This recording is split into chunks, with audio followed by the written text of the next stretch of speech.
guys, and welcome back to our channel. My name is Jen. My name's Becky. I'm Donna. And we are Criminally Curious. Stay tuned for the first of our videos in Unsolved Murders of Elkhart County. We are going to start off our series with the oldest unsolved case in Elkhart. It happened on May 21st, 1974. Paul and Julia Bonfiglio were murdered in their Elkhart home. Paul was 78, Julie was 71. They were the owners of the South Side Sweet Shop, which was located downtown Elkhart, kind of near the railroad tracks down by the post office in that area. We did drive by and it's been tore down now. Yeah. So we'll be showing some of that footage, some photos a little bit later. Yeah. And they lived walking distance from the shop, just down the street. And when they didn't show up for work, a neighbor called their son Frank. And so he went, and sadly he found his parents both dead. His mother was in the hallway on her back, and someone had taken the time to straighten her clothes, put her glasses back on, and cross her arms. So we're suspicious about that. Sounds very personal. Yeah. And then the father was found at the bottom of the stairs in his PJs. So we were assuming, or the police were assuming, that he heard the noise and came downstairs. The murder weapon, they think, is possibly a screwdriver. So they didn't bring a weapon with them. Maybe they found the screwdriver there. It didn't. Any of my research didn't show if it was the family screwdriver or who the screwdriver belonged to. But that is still unsolved. Yeah, and I think because this is the oldest murder in Elkhart County, I think there wasn't a lot of information that I was able to pull up either, but I'm wondering, I know that they were very well known throughout the community because they owned their sweet shop, and it was very popular back in the day. Do we know, was there only the one son, or did they have more children? I believe just the one son, and he had a daughter. And so it would be their granddaughter, and she's kind of taken lead on keeping their name out there and trying to solve this. Yeah. Because to me, it just sounds very random. And I'm guessing that the murder, since the husband was found in his PJs, I'm guessing maybe at night. Do we know, like, I haven't. Did she have regular clothes on? I'm not sure. No. I didn't, the articles I read didn't say. And I never heard the time of death. I guess in my mind, I was thinking when they didn't show up at work that it had happened that morning, but yeah. But we don't know. We don't know. Oh, so it could have. So if he was in his PJs, it could have happened the night before or early morning before they had time. And she just hadn't gone to bed yet, maybe. Yeah, if it was at night. Yeah, because in my research, I didn't find anything about the time of death or anything like that. So that's. I think that's interesting. I think that's an interesting thing. I think what else stands out to me is that it was a double homicide of an older couple who was well known in their community, and that it happened in their home in a community setting in downtown Elkhart. I think that kind of stands out because you think you're safe in the community, and and so I don't know, it just sounds very random to me. Like, why did they pick this older couple? And nothing that I read said that they were robbed. Did you hear anything of, like, anything missing? If they had taken money home from the sweet shop and it was in their house? I did not come across neither any of that information. I mean, I think that would be like kind of the motive question. What was this person or person's motive? Because I guess we don't even know if it was one or two people that were involved. So my question would be, was it a robbery? Was it a burglary gone wrong? Was there somebody who had a personal vendetta against this company or against this couple who had the sweet shop that was very successful? I don't know. I'm not quite sure. That would be like my questions for it. Now I haven't lived here for very long in Elkhart. I've only lived here for about 8 years. But have you guys heard anything about this case throughout the years that you've lived in Elkhart? No, and I don't remember the sweet shop down there. I hadn't had a chance to ask my mom if she remembers. My sister, who's almost 2 years older than me, she doesn't remember. We remember a record store that was down there, but we don't remember a sweet shop. And you would think that we would remember, but we don't remember. Who doesn't forget a sweet shop? Who doesn't forget a sweet Right? shop? Yeah. And then also, like, when I was doing my research, I didn't see anything about any witnesses or forensic evidence or like, were there fingerprints collected? Was DNA preserved? In 74, did they even know what DNA was?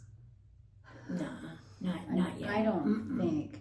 So there wouldn't have been much more than fingerprints. Because I did a report in high school about DNA, and that was just, they weren't even sure that was going to be a thing. And that allowed. was, They weren't sure. Yeah, and I graduated in 79. I'm aging myself. So.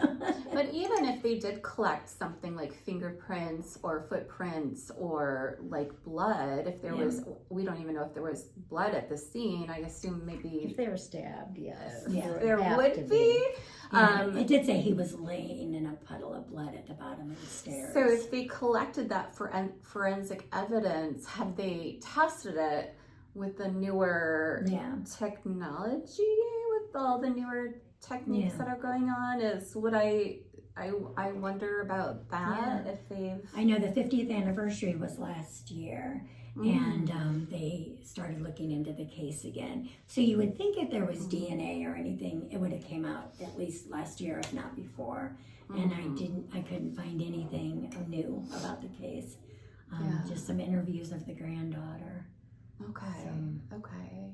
Do we know about, do we know how old the granddaughter is by now? She was my age or older in the interview that I saw, so. Okay.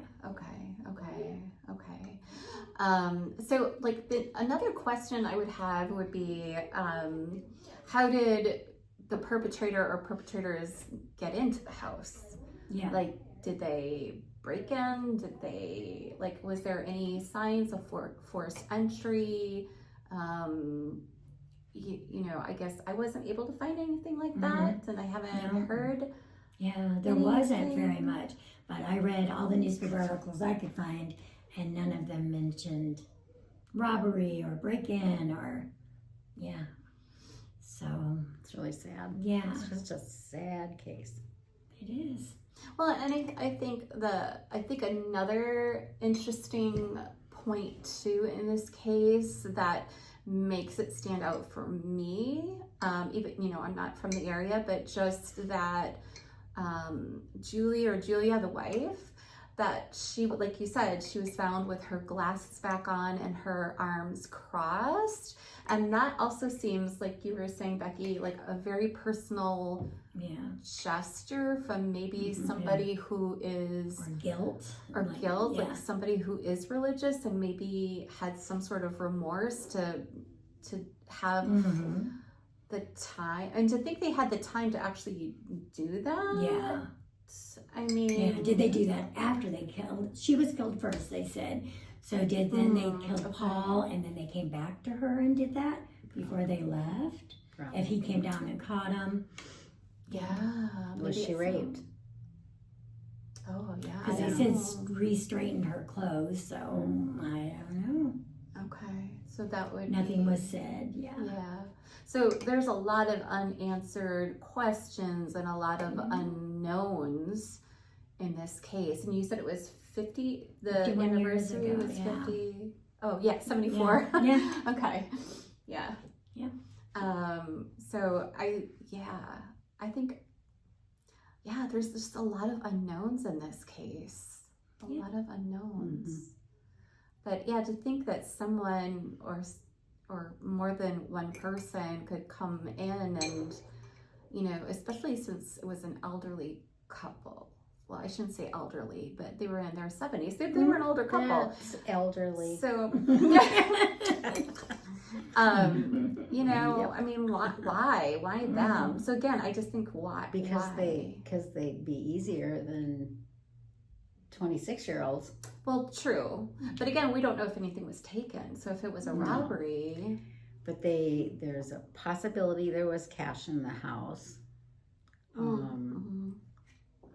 Well, if somebody knew them and knew that they owned a candy store and thought that, they probably have a lot of money And back then they just didn't. random. They oftentimes did do a money drop every night at bigger stores. Bigger stores would money drop at a bank. But a small shop like this, they lived like a block and a half away. They'd just walk home, and they probably stashed it somewhere, and somebody was counting on that. That's a good point. Yeah, because when we were in that area, we tried to find it, and like Donna said, the buildings are no longer there, but you can see the space, the location of it, and they were pretty close where the couple lived, and in proximity to the candy store. It was close. It was really close. Yeah. And so, I mean, that's a good point too. So, just so many questions. I don't know. Do you guys think it will ever be solved?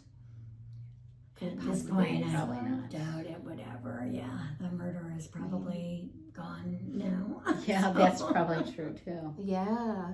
And I think those are the problems in these older unsolved, especially these unsolved cases, is that a lot of the witnesses and the perpetrators, have since passed on, have died, and so like I think there's some cases where we'll just never know. So, and I think it sounds like this case might be that, because I wasn't able to find much in my research at all.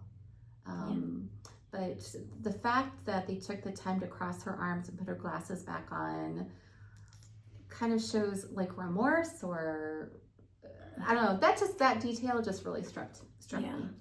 Yeah, it just struck me. Yeah. So what I'm going to do is I'm going to put in some pictures of those locations, so you can kind of see and get a feeling for where that area is in Elkhart here. And take a look at the actual sites.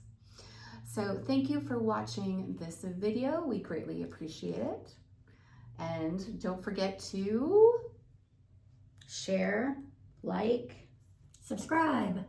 yes, do all of the things. We would greatly, greatly appreciate it. So until next time, stay Criminally curious.